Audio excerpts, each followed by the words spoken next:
sometimes we don't speak up and set a limit, and then we act that limit out later in terms of resentment and, quietness and sullenness, and that's awful. Nobody wants that.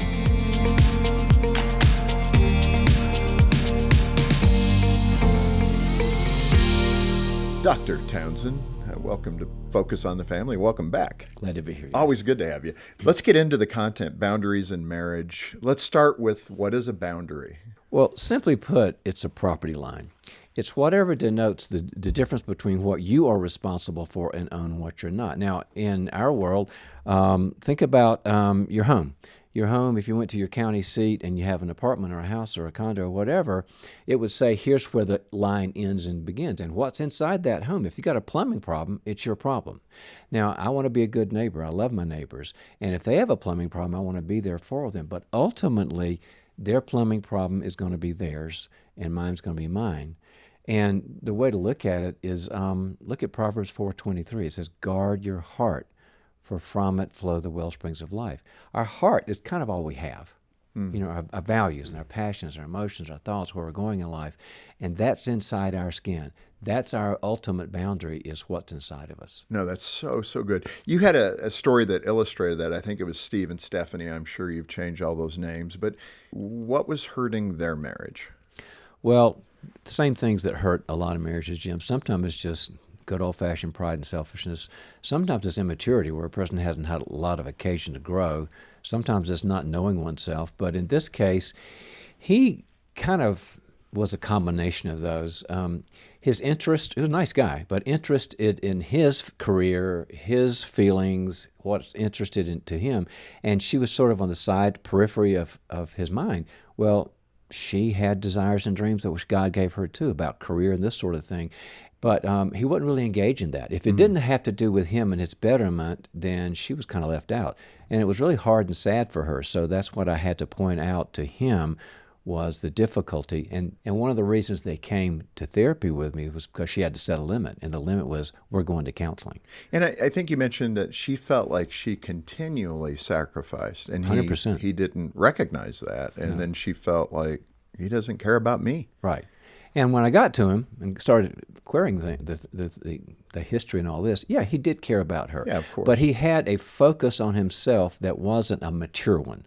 Because mature people, they want to take care of themselves, but they deeply love and sacrifice for others. And that's what a lot of our work was with him. Yeah. Why are boundaries important? It sounds almost antithetical to marriage, like we become one, and, boundaries are not appropriate for people becoming one. Right. But why are they important? And it's confusing sometimes, because you look at Genesis, that they be one flesh. You look at Ephesians 5, where it says they are one, and all this. And people say, well, what's this stuff of me having a me? Well, here's the thing. The Bible doesn't just teach oneness.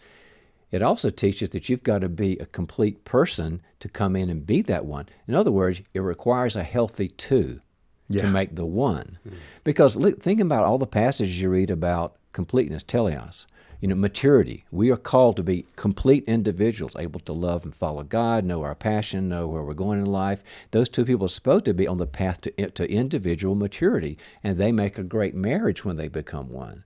Your problem becomes when a person who is not complete, not mature, not growing in the Lord, in all, career and life and values, when that person has not done that work and he or she marries somebody else to complete them, like that old Tom Cruise movie, You Complete Me? Uh-huh. Well, that's not what the Bible says or the science says. And then all of a sudden the dynamic is, you're supposed to be my strength because I'm not strong. You're supposed to be good at math because I'm not. You're supposed to be the lover because I'm not a loving person. And the other person ends up being worn out and doesn't feel valued. Yeah, carrying the load. But it is really common. I mean, I think I have said that the extrovert marries the introvert, the night owl, the morning person. I mean, part of this is humorous, but we are, it seems, the 80-20 rule. We know there's always exceptions. But it seems like we're attracted to people that we have blank spots.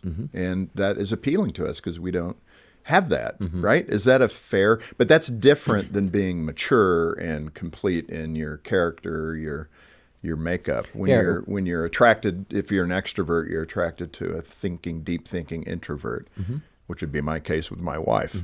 But in that context, is that generally true, or is that something that can distort the boundaries? But the difference is the things about the fundamental aspects of character versus the styles that you appreciate. Yeah. So the extrovert may be a very mature extrovert, but goes, it's sure interesting to have you to be a reflective person and vice versa. Well, that's great. But when a person says, let's think of some foundation of character development, like being able to make an attachment and be vulnerable and bring out emotions in others. If somebody says, oh, you're the people person, I'll be the one that makes the money, or I'm the task person, that's not just appreciation of a style. That's the fundamental building blocks of what creates a mature person. If you're saying, you're going to do the part that I don't like to do, then you got a problem. And in that context, that's where that becomes a heavy weight for that one in the marriage. It does, because I think God built us, Jim, to all along for completeness. And so when you're looking for completeness, like she's going to finish this for me, she has good boundaries and I don't have good boundaries. So she'll be the strong one and I'll be the easy to get along with Disneyland parent. And so they long for completeness, but they don't want to do the work or are afraid of it. And the other person gets burdened with that. Well, I've got to be the math person. I've got to be the financial person. I've got to be the relational person. And the person's not saying, how do I learn from you, which would be good. They're saying, you're better at that than me, so I don't have to. You have literally counseled thousands of couples and talked to them about boundaries. What are some of the unhealthy examples of misunderstanding boundaries that you've encountered? Well, let me give you kind of a triad of what the biggest elements of a good marriage are, and then tell you what the stories are, because Okay. then you see what goes wrong. The three things that make a good, healthy marriage, especially with boundaries, is first, obviously, love. The sacrificial love we're supposed to have, the Bible says. But the second one is freedom. I've got to be able to make free choices, not compliant choices. I've got to be able to say, I want to do this or I don't want to do this, and you not try to control me or gaslight me or whatever. That's the freedom aspect. Love, freedom. And the third one is responsibility. I'm supposed to shoulder my weight, and I'm supposed to do my job in the marriage to love and provide and whatever my talents are, but I need to be responsible for my behavior with you. Then things go very well when all three people are seriously committed to love, freedom, and responsibility. Yeah. Now, let's get out of the equation, because boundary problems happen when somebody says, you're not free, you do it my way. I want you to be this, do this, pick this place. And it's not like, let's talk about it and go back and forth. When there's lack of freedom, and we know how important freedom is, Galatians 5 says that's why Christ died for us. When a person doesn't feel free, all of a sudden they feel controlled. And how do you love somebody when you feel controlled by them? And so one example would be, in this case, it goes both ways gender-wise, but the controlling husband who says that I make the decisions here and you don't have input, well, then she's not free. That's a problem. And Yeah. she's going to feel disheartened. She's going to feel lack of love. Now you've got some problems. And then next you move to responsibility. Now that's different than the freedom and controlling part. It's the part where everybody's supposed to shoulder their burden. If you got somebody who's going to be a Peter Pan and says, oh, I don't like that. I'm a free person. I'm impulsive. And you do all the heavy lifting because I want to have fun. All of a sudden you got another problem, because a person starts to feel like, hey, I'm a parent and I'm married to a little kid here, and I've got to clean up after your messes. So those are two examples where the three things of love, responsibility, and freedom get violated. Yeah. And then somebody, sooner or later, it's not the person who's controlling. They don't tend to call a therapist. And it's not the person who's the impulse person, the free spirit. It's the person who's having to take the weight. And they call because they're in pain. And Right. something's not working. And then that's when they need help. No, that's really interesting. And digging into that control side, that freedom side or lack thereof, I mean, that's such a common thing. I think, too, the observation I have is these people aren't even aware, perhaps, of how they're doing that or why they're doing that, what creates the need to control. Speak to that. Is it insecurity, or what drives a person in that context to over-control their spouse? It can be a number of things, but the one that you come up with a lot is that they don't have self-control. The Bible says self-control is great. It's one of the fruit of the Spirit. And since they don't have self-control over their behavior and their thoughts and their mind, they try to control the other person so that it works. So I'll give an example. I was working with a couple where the wife was artistic and he was sort of more the mechanical, and this could be a great marriage. But when she would be, have a creative thought and he wanted to talk about something like the news or politics or whatever, and she wanted to be creative, he would get upset with her because she wasn't following what he wanted. And I said, so what's the problem here? He said, well, she doesn't listen to me, my interest in news and politics. And I said, that's the wrong answer. She's not perfect, but she's not doing anything wrong to talk about creativity sorts of things. Your problem is not that she does that. The problem is that you can't stop what your line of thought is and listen to her. And so instead of you having the self-control to say, I'll get to politics later when she's done because we have a partnership and love, that's a self-control issue. I'll just put my desires on the back burner a bit and have some self-control. You try to control her so she'll talk the way you want her to. And the lights came on. I said, you got your control problem is that you don't have self-control. Wow. And patience. Yeah. No, that's really good. Hey, allow me to interrupt for just a moment here to say how much we appreciate you watching. Now, if you find value in this content, subscribe by clicking below. It'll be a big help to us. Let's go ahead and return to the show. And Dr. Townsend, your book has so many different stories and illustrations. Kind of an extreme one was a woman who was married to a husband, Regina and Lee. He was an alcoholic for, I think in the book you said 19 years. So she had kind of put up with this. And I can see where she'd be afraid about losing the relationship. But one day she kind of found her voice. It didn't go like she might have wanted it to. But talk about kind of the boundary setting in that kind of extreme circumstance. Yeah, and it took her a long time, John, as you mentioned, to get the courage. And the way the courage came was from her relationship with God and some really healthy, loving other people that supported. She couldn't do it on her own. She was too terrified and thought she couldn't live without him and this sort of thing. What she did first was she tried the patience route. And if you ever work with an addict, you need more than patience because he just kind of stayed out of control and not really nice to her.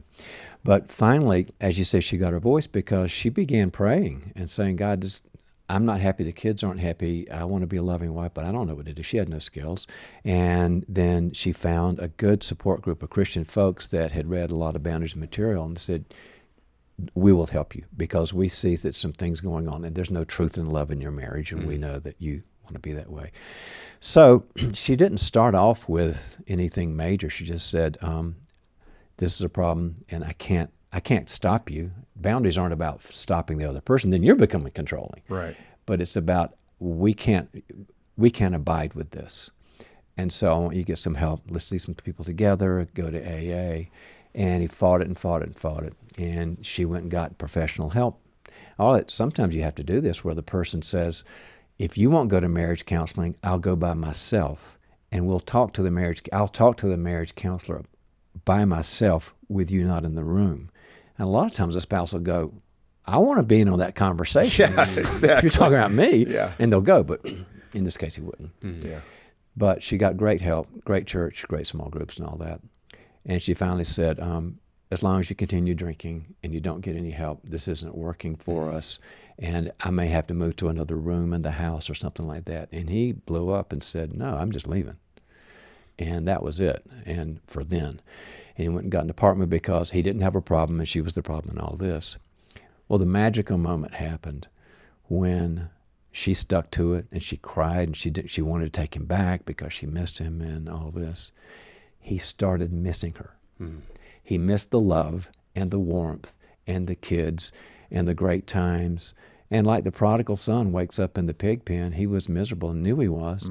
And so he kind of grumblingly said, I want to come back. And to her credit, she said, not till we get help. Because so many couples in these extreme cases, they'll say, okay, we're back together and everything's great, but the person's character hasn't changed, and their addiction hasn't changed. She said, I've got some counsel that says we need a coach who will tell us when we're ready, and you're going to see your counselor, I'll see mine, we'll see ours. It was very complicated, but they did it. And when the coach tells us you're both healthy enough, then you do a trial. And he didn't like that either. But she said, it's not going to work otherwise. You'll still be in the apartment. And so he came in, did the work, found out where the alcoholism came from, understood his own family origin, his own issues, changed, got sad, repented, grieved over things, got new skills, got new friends. And the coach finally said, yeah, you tried it for 3 months and went, well, I think you guys are okay. And they're okay. Wow, that's so good. But it takes that sometimes. But it works. John, when we do a program like this, we have to say if the spouse is in a physically or deeply emotional, abusive situation, separation is a good thing, to go to a place of safety. And I want to make sure people hear that, because some, particularly women, will feel like we miss the mark if we don't express that need to get the wife and the kids to a safe place if the husband's out of control. So I would assume you agree with that. Absolutely, Jim. When you look in the Bible, there's a lot to be said in reading what the Bible says that applies to marriage. For example, that passage I mentioned, Proverbs 4:23, guard your heart. Well, if somebody's being abused, they've got to guard their heart. And if the only way to guard their heart and their kids or whatever is to separate, they have to do it. Another one is shake the dust off your sandals sometimes. Another is let your yes be yes and your no be no. So there's all kinds of biblical mandates for that. But here's the thing that's so important to know. There are separations in marriage, and there are structured separations. Those are very, very different and have to be understood.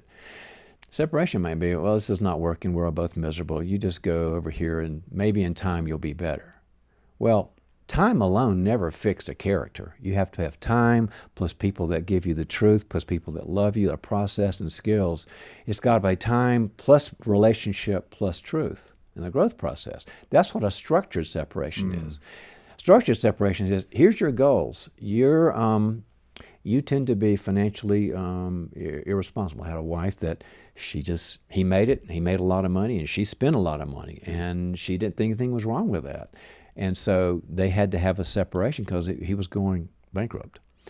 But it wasn't like, well, just go to your corners and then maybe one day you'll be nice. That's not how it happens. Nobody grows that way. She had to be with a financial planner, which she hated. She didn't like that, but she got it. It was important to her. And she had to have counseling. She had to find what was that money meant to her. And he had his own jobs about being codependent and being compliant and all that.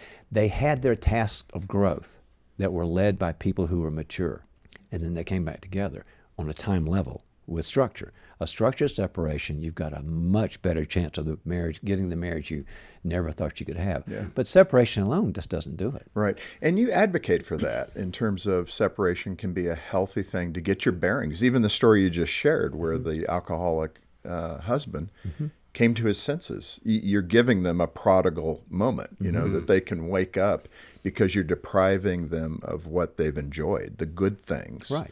the godly things. And then they come to their senses. And he realizes it wasn't just that she was the problem. She Right. was some problem, but he realized he had a problem, and now you're on the way. Yeah. Let me, for the young people, the 20, 30-somethings that are considering marriage, and maybe for those of us that have been married a while and we haven't figured this out yet, you said in the book, you cannot skip out on maturity by marrying into it. Wow. That is a statement for everybody. But speak to that idea. What happens when couples try to cover for each other's weaknesses in an unhealthy way? And we think we're doing the right thing. Well, somebody regresses and gets more immature in finances or relationships or responsibilities or child parenting and all the areas of life, and somebody gets too much of the burden and they start to feel drained and resentful. Then where's the love? Where's the intimacy? Where's the I'm so glad God brought you to me? It's sort of like I'm living with somebody who's basically glad that I'm mature. And then you got a mess. Yeah, I mean, it's like emotional freeloading. Yes. I mean, I'm sorry to say it that way, but That's it's a so good true. way to say it, actually. But I'm thinking of the spouse who's married to that controlling spouse. It could be the husband, it could be the wife. Could be either Both way. are capable of trying to exert control. It's kind of their operating system. And she's heard this today, or he's heard this today, and he's going, oh my goodness, that's our problem. That's one of our problems.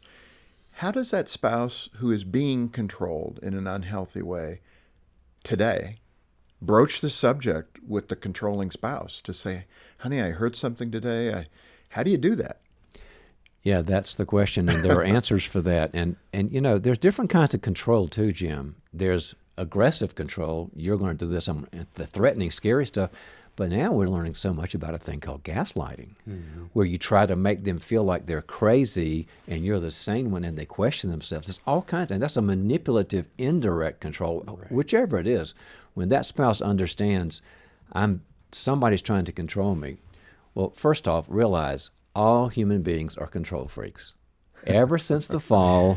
No, not at all. Not me. I'm sorry. It's just universal. We tried to control God and everybody. But some of us have a bigger problem with that than others.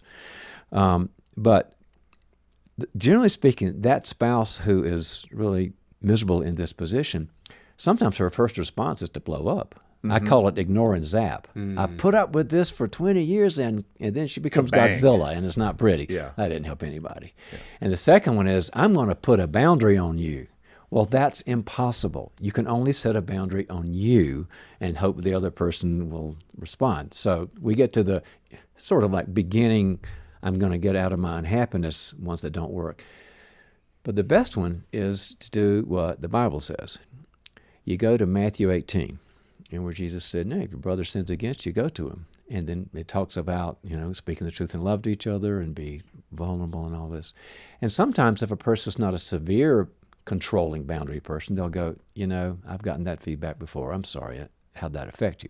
As a psychologist, I tend to look at issues as either normal, mild, moderate, severe.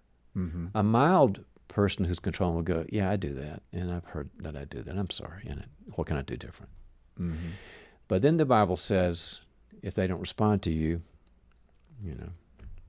bring 2 or 3 witnesses, and then sooner or later there's going to be a separation. That's the whole Matthew 18 thing about discipline. So you have to up the ante and escalate depending on whether the person's normal, mild, moderate, severe. So the vulnerability didn't work. And saying, honey, this is hard for me. It's hard. I feel controlled.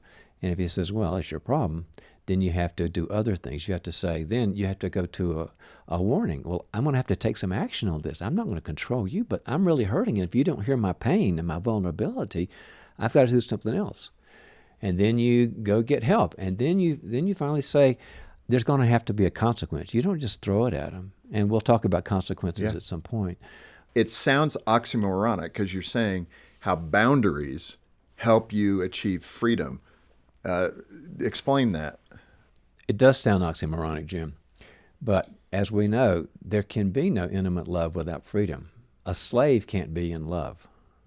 And so when you don't think you're free to have your own mind, make your decisions, have your own opinions, because you're walking on eggshells, you're living in fear. And 1 John tells us there is no fear in love. They're oil and water. That's why you have to have freedom so that you're not afraid anymore. Yeah. And so when you and your spouse work it through, that you both go, we can agree and disagree, and I still love you. We'll work it out, whether you want to go out for Chinese or Mexican night, or whether we buy a house or not, whatever. But I want to hear your side of it. And so many couples just say, oh, we're so different. I work with these couples, and they'll work on these issues, and they'll make progress, and then they'll finally say, we're still very different. We're not like, clones. Yeah. And I love it that she is so out there and kind of creative, or maybe she's the engineer and vice versa. And I appreciate it. And we disagree all the time, and it's great. And we'll have these really direct talks about parenting and in-laws and money and sex. And then we have these, and they're kind of sometimes a little agitated, and then we go have lunch. Right. Because it's not personal, because both people are free in love. Allow me to interrupt for a moment to say how much I appreciate you watching. If you find value in this content, please subscribe by clicking below. It'll be a big help. Now, let's get back to the show. You mentioned kind of severity within marriage and how you see things. It's normal, mild, moderate, and severe. In that context, what about the mild and moderate? Separation is not what they want to do, but they want to get to a better place. What are the kinds of boundaries that we need in our toolkit? Yeah, there are several, Jim, that are effective if they're done the right way, and we'll talk about that. But I'm going to go from a bit linear. I'll go from the mildest ones to the ones where you have to have more severe consequences. Yeah, how's that? That's good. All right. Well, the first one is our words. Your words are kind of you, and so just to say that hurt my feelings, or I feel kind of dismissed when this happens, or whatever. Words with a person who's kind of mildly, aboundingly controlling person, they'll just touch their heart and say, I'm sorry, I repent. Let me be better. And then we've got the truth, and truth is a little more direct, like this is a bad problem, and your attitude. And by the way, we talk about addictions a lot because we're all in the same world here, but it also could be attitudinal things. It could be behavioral things. It could be judgment. It could be sarcasm. It could be cutting remarks. It could be shutting down and stonewalling and all those things. So unfortunately, there's a number of ways people can have problems in their marriage, but truth can help. So words and the truth. And then sometimes there's consequences, and we'll have later a kind of list of like what are they. But one would be like an emotional one of I can't be as close to you as I'd like to be, and so I'll be with you. I'm here with you. We'll have a life, but I can't be vulnerable. If I open up, you kind of beat me up emotionally. That's a safety issue. It's a safety issue, and I meant beat you up emotionally. Emotionally, not just, yeah. It's not safe when every time you're honest with somebody about something that hurts, if they attack you emotionally. Then one is emotional distance, which is similar. Like I'll be here functionally, but you've been so mean or so harmful that I'm not going to be irresponsible, but I'm not going to be able to be the person I'd like to be with you.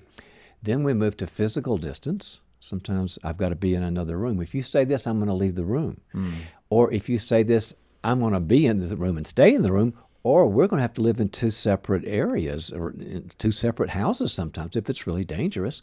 Sometimes it's a financial distance. Like we're going to have to separate finances because one of us is uber irresponsible or one of us is uber controlling. And then there's other people. Other people are a boundary. I think about David and his mighty men. I think about Nehemiah and his team. You have to have other people around you because you don't have the strength to do this. And so many people have to be strengthened. In fact, I don't know very many people who had a marriage problem that didn't solve it using other safe people to let them know they weren't crazy, to pray with them, to love them, to give them strategies, to strengthen them. Yeah. Other people are a great boundary. And then time. Sometimes people need a timeout to know, gosh, he was serious about what he said, that he wasn't going to be treated like that anymore, so time away. So you use these in different ways depending on different situations, but your toolkit is an important thing to have. Yeah, no, that's good. Let's move to this concept in the book about triangulation. I found that very interesting. I think Jean and I suffered from a bit of that probably early in our marriage where, outsiders gave input and we would move in that direction and not say, okay, is this what we believe? Is this what you and I want to do? And I think that's common to most couples, especially early in marriage. But describe triangulation and what you're getting at with the description. Well, there's healthy outsiders and there's toxic outsiders. Outside's not always bad. I mean, to have somebody who loves the Lord and wants your marriage to win and they want to give some advice and have a good solution, we all need that because two people can't fix a marriage. Two people can't keep a marriage happy. You've got to have the church around you and safe people. But there is a toxic outsiders, and this is called triangulation, as you said. When something you're supposed to be processing in your marriage with somebody else, something about money or kids or faith or business or whatever, and you're stuck, and then the other person comes in and meets that need, then that causes a rift. It's really an intruder in the marriage. And it could be girlfriend. And it could be your children. And boyfriend or children. Wow, that's a... When one of them that doesn't feel understood goes to their child and say, well, you really understand, and we're really friends, and I can talk to you about your dad or your mom. It happens when my child is my best friend, and we both kind of collude against that negative parent over there. So somebody's got to call it. Somebody's got to say, we need to have an me and you relationship, not a me moderated by the other person relationship. Because as you mentioned in your own life with Jean, it happens in all marriages where somebody is kind of getting fed information or getting needs met. They're supposed to be met in the marriage. This is Focused on the Family with Jim Daly, and our guest today is Dr. John Townsend, talking about the book he co-wrote with Dr. Henry Cloud called Boundaries in Marriage, Understanding the Choices That Make or Break Loving Relationships. It's an excellent resource, and we'd invite you to get a copy from us here at Focus on the Family. The link is in the description below. And Dr. Townsend, explain what happens when one of the spouses gets up the courage, I guess, to establish that I might have a boundary problem here. I need something for our relationship to thrive. And it's not warmly received. It's not like, oh, I'm so glad you brought that up, hon. So give a script for how I can handle that if I'm bringing a boundary to my spouse and they're not receptive. I'm a big fan of role play, John. And that's the act of working out a difficult conversation over a few minutes with somebody else to kind of go through the anxiety and the bad headwinds. And then all of a sudden if you're conflict avoidant a bit anyway and you don't like that, and who really loves conflict, you start off at what I would call a Spinal Tap 11 in intensity, and then it drops down to about a 5 when you're role playing. I can live through this. So practice, practice, practice. The script is do it and have them pretend like they're going to, be defensive and threaten and all this, and realize, okay, now I live past it. Now, the script, when you're really there, would be when you say, you tend to get mad at me a lot, and it's hard for me. I think it just feels like there's this trigger, and I can't please you, and I just feel like you're kind of come down my throat. And then the person says, well, think about all the things you do, for example. The answer is this. I want to be the spouse that God made me for you, and I want to take the beam out of my eye. And if I'm doing anything like that, I want to change it. I want to be a changing, growing spouse for you. But we're talking about this issue right now, so can we meet next week at Tuesday at 3 o'clock? And you can talk about all the stuff that I do that bothers you and alienates you. I don't want to be that person, but can we focus on this? Mm-hmm. So they know they've got their day in court. Yeah. But let's stick to the point. Otherwise, you got 2 3-year-olds, in the sandbox throwing sand at each other, and nothing good happens. Well, yeah, we've had conversations where we're talking about some marital issue, and no kidding, it's 15, 20 minutes away from the initial expression, and I'm wondering, how did we get here? And what was the original? Yeah, so it's and, good and to how did role-play that rabbit trail happen? Yeah. But the way I look at it is, one of the things to remember, when you're the one calling the meeting, it's Tuesday at 3 o'clock and the kids are down, we're going to have the talk.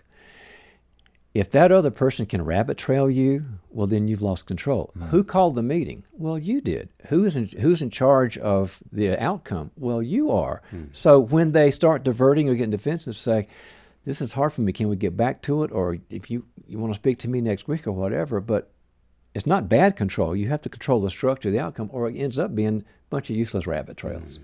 Mm-hmm. John, in the book you mentioned and encourage couples to start with asking their spouse for internal change before you say, stop this behavior. Mm. What's the distinction? Well, Jim, Jesus talked about how there are trees and there are fruits, and a good tree makes good fruit and a bad tree makes bad fruit. So if you tell somebody to change your bad behavior, well, maybe they've got some work to do inside. Maybe they need to let go of something or grieve something or admit something. Or maybe they need to get help, or maybe they're disconnected and they're lonely and empty, because that's what creates the bad behavioral fruit in my life. Now, you can tell them to stop, but if the tree's not healthy, as Jesus said, the fruit won't change. So I think it's really helpful to say, and I know this has been a long-time issue for you, sweetheart, but I'd like for you to maybe look at yourself, and I'll look at myself too. Nobody's better than anybody else, and see what might be driving some of that. Yeah. In the book, and I would say this feels to me like a very superficial thing, but I could get the severity of it. This was a story about Jen and Larry who were fighting over going to hockey games. Now, I would say if you're fighting over a hockey game, you're probably watching too much hockey because they fight so much. Yeah. But why were they fighting, and what did you put in the book that we could learn from their experience? Well, what we can learn is that sometimes we don't speak up and set a limit, and then we act that limit out later in terms of resentment and, quietness and sullenness, and that's awful. Nobody wants that. Jen's problem was really that she had some fears of conflict, of bad things that would happen if she had a voice, if she spoke up. And, we had no evidence that he was the kind of guy that would get mad or trigger or anything. Yeah. And it seems like Jen brought that into the marriage, who knows, from her childhood, but that's what had to be worked on. And the way that gets worked on is she understands why she's that way, the fear she has, realizes that he's a safe guy. And then once she's done her own work on that, or during that process, she goes to him and says, I got to confess something. I've been making us both miserable at the hockey games, and I don't like hockey, and I haven't really been direct with you about that because I've been so terrified that you're going to be mean to me, and you're not a mean guy. And I'm sorry, because we've wasted some time. But I've got a voice now, and I love you so much, and I can tell you without any fear, or maybe a little bit of fear, I really don't want to go. Or I'll go maybe every now and then. We'll compromise. But it is having that voice It's having to the be voice. able to say, I don't really like hockey. Right. Is it okay why don't you take a buddy? Yeah. And I'll stay home and take care of some things I want to take care of. Absolutely. And that's healthy. And with a healthy guy, he'll say, well, yeah, because you don't ask me to go to your deals either, and that's fine. And we got a great relationship. I remember one of the great quotes from Ruth Graham, Billy Graham's wife. Somebody said, have you had this 50, 60, I can't remember, year of marriage? And she said, well, that's easy. Billy plays golf, I play bridge. Well, that is true. That idea, again, of freedom in the relationship. I think as Jean and I have grown older and more mature in our now 39-year marriage, her trip with the girlfriends that she has from kindergarten, who has those relationships? My wife. And she has 2 great girlfriends that they once or twice a year get together. But just being relaxed about that is good time for her to reconnect with these deep friends and talk about where life is at, those kinds of things. Reciprocally, for me, to be able to go out and play golf with some buddies on an extended weekend or something like that, a getaway, sometimes the relationship isn't healthy enough to allow each other to do those things. And I would say early in our marriage, we struggled with that space for each other. Speak to that need to be able to say, hun, this is good for me, and it's an important thing for me, and it's healthy. Yes, it does come back to the idea is that marriage is 2 completing people. They're becoming mature in Christ with their emotions and their behavior and all that, meaning that they can be independent as well as dependent with each other. So it's having the conversation and saying, I think you need space, I know I need space. And the cool thing about it is that when you're out there in those, whatever, you're playing golf with your buddies or you're going with your childhood friends, you get enriched, you get encouraged, you feel more alive because you're with it. You're getting these other sources of relational nutrients. You come back a better spouse, more to offer. So there's no fear involved once you work through the fear. And the fear often, I think, is rooted in mistrust. Like, how could you go do that and have fun with those people? Are you going to be doing things that are inappropriate? I mean, whatever's rolling through your head. And the mistrust comes from dependency. Correct. I have a dependency issue that I haven't worked out yet. Because if I'm afraid, if I've got a spouse who's not out there being crazy and inappropriate, if I've got a good, healthy, normal spouse, and I feel like these feelings of mistrust when they go off and with their friends, I've got to deal with my own dependency issue. That's so good. I want to hit the 6 types of conflict. I'll just read the list and let's come back and talk to a couple. Conflict 1, sin of the spouse. Let's just stop there. That's a big one. Sin of the spouse. A big one. What does that mean?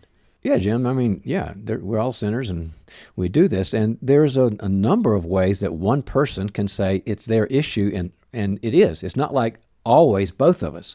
And so in maybe a minor way, maybe she shows disrespect and contempt to him. And, if you look at Gottman's research, they talk about men tend to sin more in stonewalling and shutting down emotional resources. And then women are more prone to, when they're stressed or activated, to show contempt for the man. Well, then she sins against him by showing contempt instead of love for him. That's a minor thing. Not really minor. It hurts. But it's an attitudinal relational thing. Yeah, it's subtle sin, I would say. It's not infidelity, it's not addictions, but these are things that's the sin of one. That's his issue. It's not our issue, it's his issue. Then all the way to infidelity, which is the really awful stuff, and abuse and those sorts of things. Then the point is, of those 6, there's sometimes you can't say, well, the other person's part of it. They sort of are, but in reality, somebody's got a problem that they must face. Now, I stopped on the first one because it caught my attention, sin of the spouse. Let me quickly just hit the others. 2, immaturity or brokenness of one person. 3, hurt feelings that are no one's fault. 4, conflicting desires. 5, desires of one person versus the needs of the relationship. And then 6, known versus unknown problems. I'm glad you read those, Jim, because can I camp on one of them that really comes up a lot in marriage? Absolutely. It's the brokenness of the person, not the sin of the person, but their brokenness and immaturity. And I'll give an example. Maybe somebody's a nice person, but he he never really learned from his family of origin how to be, have a work ethic, work steady, be ambitious, this sort of thing. He just kind of has fun, and he takes little jobs, and they're financially insecure. Well, in a way, it's a sin, but it's something that's broken in him. But she's walking on eggshells around him because she doesn't want to upset him. Well, she has to sort of get the support or whatever she needs and say, I love you, but we can't keep living like this because we need a steady work ethic and a person who wants to go professional. That's what I meant by the immaturity of someone. Yeah. And again, these are so seemingly subtle, but so destructive if you don't maturely talk about them, set boundaries around that, if one of the two in the marriage are violating these things, right? Yeah, I think about all y'all's listeners on this program, and some of them are saying, oh, I got a nip in the bud. And some of them are saying, I'm way beyond that. Yeah. Well, then it's time to deal with it now. John, another one of those types of conflict was the needs of one person are against the needs of the relationship. You had a story in the book about Riley and Emily. I think it really tells the story of where we need to be careful through their example. Yeah, Riley, the husband, had grown up compliant and sort of fearful of letting people down and kind of a uber rule keeper. And Emily was sort of this person, but she had a bit of control, and so she kind of ran things. And then he started changing, and people do change over life. And then he started wanting his freedom and his voice, and you're supposed to have that. And then he went too far. It reminds me of Proverbs 30, where it says that the earth trembles when a slave becomes a king. Ooh. Well, Riley was a slave to his fears, and then he started going, I got a voice. And man, he let her have it, and he was kind of like, I'll do anything I want to. I can spend whatever I want to. You're not the boss of me. He was on the way to being healthy, but he wasn't yet healthy. And so it was really causing problems in marriage. And I remember the pastor saying, Riley, you're confusing freedom with selfishness. What we came down to was that he thought that he'd been miserable and suffering because he had no boundaries and he had no voice. And that's a miserable place to be. So his choice was to have total freedom, but it was really selfish just because it wasn't taking her love and her needs into consideration. So I had to change his idea about the suffering he was in. He wanted to have a suffering-free life. I've been in jail all my life, and now I'm going to do it. No, you can't yell fire in a crowded theater. So I had to say, that's not what good marriage is. You're still suffering, but it's a higher level of suffering. You're still going to suffer if you're going to be with this woman the rest of your life until we go to glory. So instead of the suffering of being, afraid and not wanting to speak up and feel even afraid of rejected, you've now got to suffer with letting her have her needs met too, and enjoying her needs and being part of those needs. And that's suffering because we're all selfish, and that's a higher level of suffering that can bring you great love and great intimacy. Yeah, and it's that pendulum effect, It's isn't that pendulum it? effect. Like you're recovering or you're coming out of a bad place and you jump 40 spaces to another bad place, leaping over the good place, the Right. healthy place. Dr. John Townsend, this has been great. Your wonderful book here, Boundaries in Marriage. I think every marriage needs a copy of this. We'll make it really easy. If you can join us in ministry and make a gift of any amount, if you could do it monthly, that's great. A one-time gift, that's good too.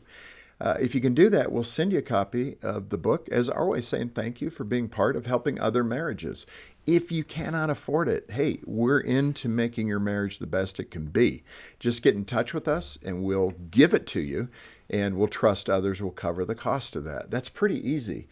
We just believe in Henry Cloud and John Townsend's content that much, and we love the rootedness it has in biblical truth. And so get in touch with us. Also, we have our Hope Restored program where it's a 4-day intensive.